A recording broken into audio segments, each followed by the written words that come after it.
آج کیا ہے, ہر چیز ہجامہ میں, ہر بیماری کا علاج. جو کچھ بھی ہو رہا ہے بھائی ہجامہ کرو اس کا, بھائی ہجامہ کرو اس کا. بھائی کسی ایکسپرٹ سے معلومات لے لو کہ اس سے فائدہ ہو رہا ہے یا الٹا نقصان ہو رہا ہے. تو طب سے متعلق, میڈیکل سائنس سے متعلق احادیث میں جو باتیں نبی صلی اللہ علیہ وسلم نے بتائی ہیں, وہ اس کو ایز اٹ از نہیں لے لینا, اس کو طب کے ماہرین اور جو میڈیکل سائنس کے ماہرین ہیں ان کی رہنمائی میں لینا ہے. سمجھتا نہیں ہے نا بات کو. تبھی میڈیکل سائنس کے جو ماہرین ہیں وہ بتاتے ہیں کلونجی کس بیماری میں کس طرح سے لینی ہے, اور شفا تو ہے اس میں, یہ تو میڈیکل سائنس نے ثابت کر دیا ہے. شہد میں شفا ہے, شوگر کے مریض پہ پابندی ہے. اب شوگر کا مریض کہہ رہا ہے قرآن میں آتا ہے کہ شہد میں شفا ہے اور کھائے جا رہا ہے, انا للہ ہو جائے گا اس کا. کہ آج کل نا جس کا دل چاہتا ہے پیسہ کمانا شروع کر دیتا ہے میڈیکل سائنس کے نام پہ, رقیہ کے نام پہ. بات سمجھ میں آ رہی ہے؟ آج جس نے طب کا منجن بیچنا ہے, نبی صلی اللہ علیہ وسلم کا حوالہ. ابھی کچھ دن پہلے ایک ٹی وی چینل والے آئے, انہوں نے کہا کہ ایک صاحب نے فصد نہیں ہوتا ہجامہ اور خون نکالنا, وہ جو مریض جا رہا ہے ٹیکا لے کے سرنج لے کے خون نکال رہے ہیں. حدیث کوٹ کر رہے ہیں کہ نبی صلی اللہ علیہ وسلم نے فرمایا جو فصد ہے, خون نکالنا ہے, اس میں شفا ہے. تو بھائی فصد میں شفا ہے یقیناً ہوگی, جب پیغمبر نے فرمایا, اگر وحی کے ذریعے فرمایا ہے ہجامہ کے بارے میں تو ہے کہ جبریل نے مجھے بتایا. اس کا یہ مطلب نہیں ہے کہ کوئی بھی اس حدیث کی بیس پہ ہجامہ سینٹر کھول لے. دنیا میں کوئی بھی دوا ایسی نہیں ہے کہ جو ایکسپرٹ کے بغیر اور ریسرچ کے بغیر آپ اس کو صرف حدیث کا حوالہ دیکھے اس کو استعمال کرنا شروع کر دیں. پیغمبر صلی اللہ علیہ وسلم نے تو ایک اشارہ دے دیا ہے, اور وہ بھی وحی کے ذریعے اللہ نے آپ کو بتا دیا. اگر ایسا ہی ہوتا جیسے حدیث میں آتا ہے کلونجی میں ہر بیماری سے شفا ہے, تو کیا صحابہ نے ہر بیماری میں کلونجی کھانا شروع کر دی تھی کیا یہ حدیث سن کے؟ بولو بھائی, یا طبیب ختم ہو گئے تھے اس زمانے میں؟ قرآن میں آتا ہے شہد میں شفا ہے, تو مراد یہی ہے نا کہ ہر بیماری سے شفا ہے. تو کیا کچھ بھی ہوگا آپ شہد کھائیں گے قرآن کی اس آیت کا حوالہ دے کے؟ اب کوئی حکیم صاحب کلینک کھولیں اور شہد کی مختلف طریقوں سے وہ چیزیں بنا بنا کے پبلک میں پھیلانا شروع کر دیں کہ کینسر کا بھی علاج ہے, سر درد کا بھی علاج ہے, ٹی بی کا بھی میرے پاس علاج ہے اور شہد سے علاج کرتا ہوں. آپ کہیں گے بھائی تمہارے پاس یہ تحقیق کہاں سے آئی کہ کینسر کا اس طرح سے شہد میں علاج ہوتا ہے, ٹی بی کا اس طرح سے علاج ہوتا ہے؟ وہ کہ تحقیق کی ضرورت نہیں ہے, قرآن پکار پکار کے کہہ رہا ہے کہ شہد میں کیا ہے, شفا ہے. تو اس سے کیا 1400 سال سے کہہ رہا ہے قرآن, تو کلینک آج کھل رہی ہے؟ نہیں آ رہی بات, کلینک تمہاری آج کھل رہی ہے نا. قرآن نے اشارہ دے دیا ہے, باقی کس طرح سے شفا ہوگی, بیماری سے بھی کون سی بیماریاں مراد ہیں. دیکھو قرآن و سنت میں جب بھی کوئی لفظ کل کے ساتھ کہا جاتا ہے نا, ہر کا لفظ, تو یہ ہر اضافی ہوتا ہے, یہ حقیقی نہیں ہوتا. اس کو سمجھو ذرا. اضافی کا مطلب یہ ہوتا ہے کسی چیز کے مقابلے میں کہا جا رہا ہوتا ہے. میں مثال سے بات سمجھاتا ہوں, کھوپڑی شریف میں انشاءاللہ آ جائے گی. قرآن میں آتا ہے کہ ملکہ سبا نے کہا, یہ جو ہدہد تھا نا, اس نے سلیمان علیہ السلام کو آ کے بتایا کہ ایک عورت ہے جو بادشاہ بنی ہوئی ہے, وَأُوتِيَتْ مِن كُلِّ شَيْءٍ, ہر چیز دے دی اللہ نے اس کو. کیا کر دیا ہے؟ ہر چیز دے دی ہے. تو کیا مطلب ہر چیز تھی اس کے پاس؟ ظاہر ہے ہر چیز تو اللہ ہی کے پاس ہوتی ہے. لَهُ مَا فِي السَّمَاوَاتِ وَمَا فِي الْأَرْضِ, جو کچھ زمینوں میں اور آسمانوں میں ہے تمام اشیاء اس کا تن تنہا کون مالک ہے؟ اللہ مالک ہے. ادھر قرآن کہہ رہا ہے وَأُوتِيَتْ مِن كُلِّ شَيْءٍ, ہر چیز ہم نے اس کو دے دی تھی. تو بھائی یہاں ہر چیز یا کلن کا مطلب تمام کا مطلب, یہ اضافی کا مطلب بعض چیزوں کے مقابلے میں کسی چیز کو ملحوظ رکھ کے تمام کہا جا رہا ہے. یعنی گورنمنٹ چلانے کے لیے جو ضروری لوازمات ہوتے ہیں, کامیاب حکومت چلانے کے لیے جو اسباب اور وسائل اس زمانے میں چاہیے, اس زمانے کے لحاظ سے حکومت چلانے کے تمام اسباب اور وسائل اللہ نے اس کو دیے تھے. یہ مطلب نہیں ہے کہ واقعی ہر چیز دے دی, اس کے بعد ٹینک بھی تھے, توپ بھی تھے, ورنہ تو سلیمان علیہ السلام کا لشکر جاتا تو وہ کیوں آ جاتی سلیمان علیہ السلام سے مذاکرات کے لیے؟ وہ آئی اس چکر میں, اس کو پتا تھا کہ اگر یہ حق پر ہیں تو یہ غالب آئیں گے اور ہم میں عزت دار لوگوں کو رسوا کر دیں گے, فتح یاب ہو کے داخل ہوں گے. جو جس کے پاس ہر چیز ہوتی ہے وہ تھوڑی ڈرتا ہے. تو اسی طرح یاد رکھو, جب بھی حدیث میں آتا ہے اس میں ہر بیماری سے شفا ہے, اس میں ہر چیز کا علاج ہے, تو وہاں ہر کا مطلب یہ نہیں ہوتا جو ہم سمجھ رہے ہیں. چند کامن بیماریوں کو ملحوظ رکھ کے نبی صلی اللہ علیہ وسلم نے فرمایا ہوتا ہے کہ جو عام طور پہ بیماریاں ہوتی ہیں ان میں ہر بیماری کی شفا کس میں ہے؟ کلونجی میں ہے یا شہد میں ہے. اور وہ بھی مبہم حدیث ہے, کس طرح سے ہے یہ نہیں بتایا, یہ بھی نہیں بتایا کس طرح سے. عین ممکن ہے اس سے مراد ہو بعض بیماریوں کی جو بیس ہے نا, جتنی بھی بیماریاں ہیں ان کی کچھ بیس ہوتی ہیں, کچھ بیس. دیکھو بلڈ پریشر ہے, شوگر ہے, یہ تمام چیزیں عام طور پر جو بڑھتی ہے موٹاپے سے بڑھتی ہے نا. تو اب اگر میں کہوں کہ تم اپنا موٹاپا ٹھیک کر لو, ہر بیماری سے شفا ہے. ڈاکٹر کہتے ہیں نا یار کیا کریں. دیکھو آپ تھے گول, لمبائی اور چوڑائی کیا تھی آپ کی برابر. آپ گئے ڈاکٹر صاحب کے پاس, ڈاکٹر صاحب میرے سر میں درد رہتا ہے, ڈاکٹر صاحب مجھے شوگر کا خطرہ ہے, پتہ نہیں چکر آتے ہیں, یہ ہوتا ہے وہ ہوتا ہے. ڈاکٹر کہتا ہے تمہاری تمام بیماریوں کا علاج اس میں ہے کہ تم وزن کم کر لو.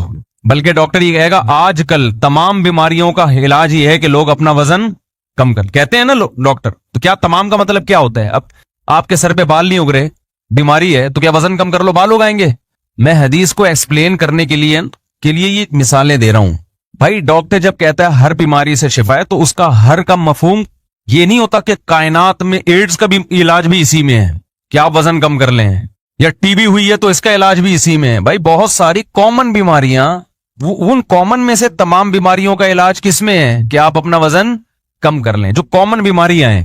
تو نبی صلی اللہ علیہ وسلم نے جب یہ فرمایا کہ کلونجی میں ہر بیماری سے شفا ہے, تو وہاں ہر کا مفہوم بھی ایک نبی صلی اللہ علیہ وسلم کے ذہن مبارک میں اس زمانے کے لحاظ سے ایک محدود مفہوم ہے. سمجھ رہے کہ نہیں سمجھ رہے؟ تو اسی وجہ سے صحابہ نے اس حدیث کا یہ مطلب نہیں سمجھا کہ اب ہمیں جو بھی بیماری ہوگی ہم کلونجی کی پھکیاں کھانا شروع کر دیں گے. تو صحابہ حدیث کو زیادہ سمجھتے تھے یا ہم سمجھتے ہیں؟ بولو نا. تو کہیں دیکھا صحابہ کے دور میں کسی حکیم نے کوئی کلینک کھولی ہو اور ہر چیز میں کلونجی ڈال کے علاج کر رہے ہیں اس کا؟ آج کیا ہے, ہر چیز ہجامہ میں ہر بیماری کا علاج, جو کچھ بھی ہو رہا ہے بھائی ہجامہ کرو اس کا, بھائی ہجامہ کرو اس کا. بھائی کسی ایکسپرٹ سے معلومات لے لو کہ اس سے فائدہ ہو رہا ہے یا الٹا نقصان ہو رہا ہے. تو طب سے متعلق, میڈیکل سائنس سے متعلق احادیث میں جو باتیں نبی صلی اللہ علیہ وسلم نے بتائی ہیں, وہ اس کو ایز اٹ از نہیں لے لینا, اس کو طب کے ماہرین اور جو میڈیکل سائنس کے ماہرین ہیں ان کی رہنمائی میں لینا ہے. سمجھتا نہیں ہے نا بات کو؟ تبھی میڈیکل سائنس کے جو ماہرین ہیں وہ بتاتے ہیں کلونجی کس بیماری میں کس طرح سے لینی ہے, اور شفا تو ہے اس میں, یہ تو میڈیکل سائنس نے ثابت کر دیا ہے. شہد میں شفا ہے, شوگر کے مریض پہ پابندی ہے. اب شوگر کا مریض کہہ رہا ہے قرآن میں آتا ہے کہ شہد میں شفا ہے اور کھائے جا رہا ہے, انا للہ ہو جائے گا اس کا. نہ قرآن غلط ہے نہ شہد میں شفا, یہ بھی نہیں ہے کہ شہد میں شفا نہیں ہے, لیکن شوگر کے مریض شہد ہضم کرنے کی صلاحیت نہیں رکھتا. شوگر خود بھی تو بہت سی چیزوں میں طاقت قوت کا ذریعہ بنتی ہے نا. آپ ہی کے اپنے غدود خراب ہو گئے تو اس میں پھر انسان اپنے آپ کو برا کہے. تو میں یہ اتنی لمبی ڈیٹیل میں نے اس لیے بیان کی ہے میرے بھائی کہ آج کل نا جس کا دل چاہتا ہے پیسہ کمانا شروع کر دیتا ہے میڈیکل سائنس کے نام پہ, رقیہ کے نام پہ بھی بہت ہو رہا ہے. بار بار میں بتاتا رہتا ہوں, آپ جب بھی کسی عامل سے کہیں گے کہ بھئی تمہیں کیسے پتا چلا کہ اس پہ جادو ہے, تو دو جواب دے گا. ایک یہ کہ کیا جادو برحق نہیں ہے, نمبر دو ہم نے یہ علم کیا ہوا ہے. یہ اتنا پھیل رہا ہے نا عملیات کہ ہم چیخ کے تھک گئے, مگر پھیلے ہی جا رہے ہیں, لوگ نہیں ہماری باتوں پہ عمل کر رہے. کیا ہو گیا میرے بھائی, آپ پہ بھی لگ رہا ہے جادو ہے. مسلمان کبھی, ان کو نہیں کہہ رہا, عام نارمل بات کر رہا ہوں, مسلمان جب تک جادو ٹونوں میں اور عملیات میں پڑا رہے گا نا کبھی بھی ترقی نہیں کر سکتا. انگریز کے کو کوئی پریشانی آتی ہے وہ اس کے اسباب پہ غور کرتا ہے کہ یہ پریشانی گھر میں کیوں آئی, یہ ہماری کون سی حماقت ہے کہ کنٹری میں یہ پریشانی آئی یا گھر میں یہ پریشانی آئی. مسلمان کے پاس جب کوئی پریشانی آتی ہے تو کوئی بزرگ اس کو بتا دیتے ہیں کہ تمہارے اوپر جادو ہے, تو زندگی برباد تمہاری, اب گئے کام سے, اب کبھی بھی تم ٹھیک نہیں ہوگے. سمجھتے ہو, بس گئے, برباد ہو گئی زندگی. جس کمبخت عامل کے پاس کوئی خاتون چلی گئی نا کہ میری شادی نہیں ہو رہی, جادو کیا ہوا ہے. اب اس کا حل یہ نہیں ہے, اس کے اسباب پہ غور کرنا چاہیے نا. لڑکے مارکیٹ سے, اچھے لڑکے جو شادی کے قابل مارکیٹ سے شارٹ ہیں, وہ کر نہیں رہے, لڑکیوں کی بھرمار ہے. تو حل یہ تھا کہ کسی کی دوسری بیوی بن جاؤ, وہ زہر کا پیالہ پی لے گی, دوسری بیوی نہیں بنے گی. اور نہیں مجھ پہ کچھ کیا ہوا ہے کسی نے, تو برباد کرو اپنی زندگی عامل. اور یہ عامر خود ہی لٹو ہوگا تھوڑے دنوں میں, دیکھنا, یہ خود بھگائے گا تمہیں گھر سے. عامل اور بغیرتی ایک چیز کے دو نام ہیں, یاد رکھو, خوب سمجھ لو. اور میرے سامنے خدا, مجھے ڈپریشن میں جاتا ہوں میں, غصہ آتا ہے, میری رگ دماغ کی پھڑکنے لگتی ہے ان عاملوں کا سن. خدا کی قسم, جس کے چہرے پہ زیادہ نور ہے نا وہ بڑا شیطان ہے عاملوں میں, کیونکہ چہرے کو کیش کرا رہا ہے وہ بغیرت. اور اگر ان میں کوئی نیک ہے, بعض نیک بھی ہوتے ہیں, میں غلو نہیں کرتا کسی کی مخالفت میں,